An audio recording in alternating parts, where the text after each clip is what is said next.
Good morning mga kabayan. Magandang araw. So tapos na tayo sa ating preparation para tayo ay mag-dispose ng patiner. So ang kailangan gawin ay tiguan para malinis. Yan, malinis ang mga yan. Ito yung tuyo ng sahig. Tulog na mga yan. Tapos yan, dito. Malinis na yan. So ang ilabas natin ngayon ay 18 heads. So may matitira ditong 11 pieces siguro. So itong isang pitak na to, lahat yan lalabas yan. Ang timbang ay mamayang hapon. Tapos dito pipili tayo ng 4 at pipili din tayo doon ng 4 dito. So piliin natin yung malalaki dahil pataas pa naman ang live weight ngayon. So ayan, sa mga aspiring OFW na gustong magbaboyan, ganito po. Ganito po ang preparation. Linisin natin yung baboy para hindi madumi masyado. Tapos tanggalan ng pagkain.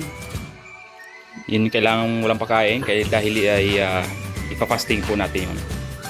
Dapat naka-fasting po yung ating mga patiner. So kita nyo, lapit tayo dito tayo banda. Itong mga tubigan na ito, wala ng tubig yan. Dapat may lumabas na tubig yan. Wala ng tubig dyan. So may mga gate valve yan dito sa likod. Tapos per pitak may gate valve. So ayan mga kababoy, pipili tayo ng malalaki. So kailangan nating markahan. So ito yung ating pangmarka. Patatayuin natin. Tayo. Tayo muna. Gigisingin muna kayo. Gising muna, gising.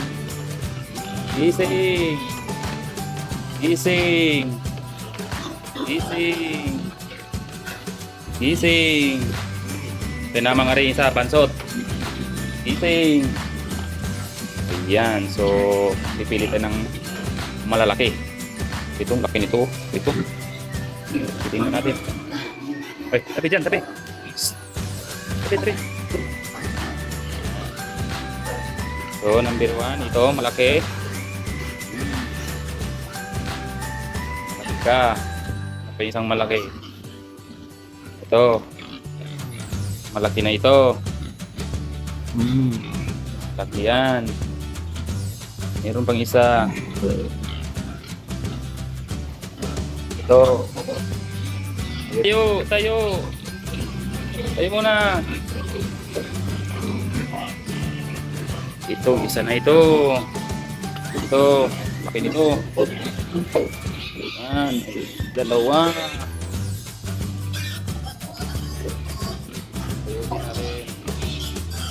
Tatlo.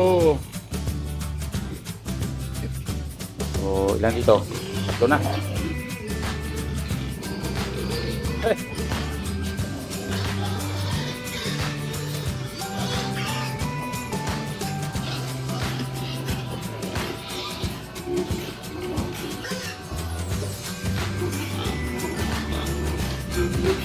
Ayan. Ito hindi masyado kalaki yan kasi ilabas ko na dahil nag-uubo eh. Isa gagamutin ko pa. Labas na natin yan. Tatlo na yun, di ba? So ito, pang-4. Tingnan ko lang kung alin mas malaki. Parehong lalaki. Ito, laki din ito. Ito na lang ang ilalabas natin. Yan. 1, 2.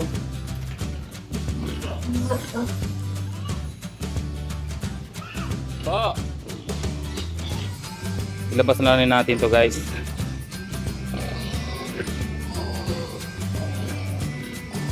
Parehong malalaki eh. Nahirapan akong pumili. Pero may ito tsaka ito halos magkaparehong laki. Pero nakasilik na tayo ng 4. Isa, 2, 3, 4. Sana ay bigyan ako ng inspirasyon sa ating kapwa OFW na gustong magpapuy. O yung mga aspiring OFW na gustong mag-piggery business. So So last month nakapag-out tayo ng almost na kumita siya ng 220,000, 218,000. Dahil bili kasi ang binibili natin yung ating liik. So pag hindi binili, so magiging siya mga 360 something thousand. So yan ang ating dapat ay income. So hopefully ngayon medyo hindi masyado makapalampaldo dahil mababa 178, samantala yung previous month nabinta natin ng 192. So ito ay 178 na lamang.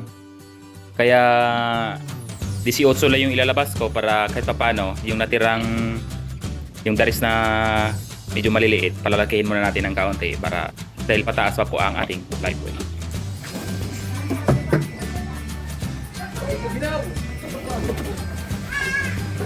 Pag nilabas ang baboy parang ang liliit eh. Pag nilabas parang ang liliit.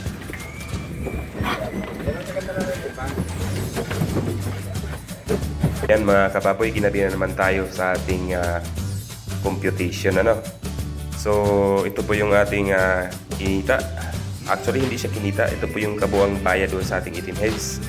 So 328,000. So yan po lahat. Ang ganda ng timbang ng ating itim heads. So halos ay 100 kilos. So ngayon mga kababoy ay itong 328,000 na yan ay i-release pa natin yung ating puhunan sa biik at sa pagkain.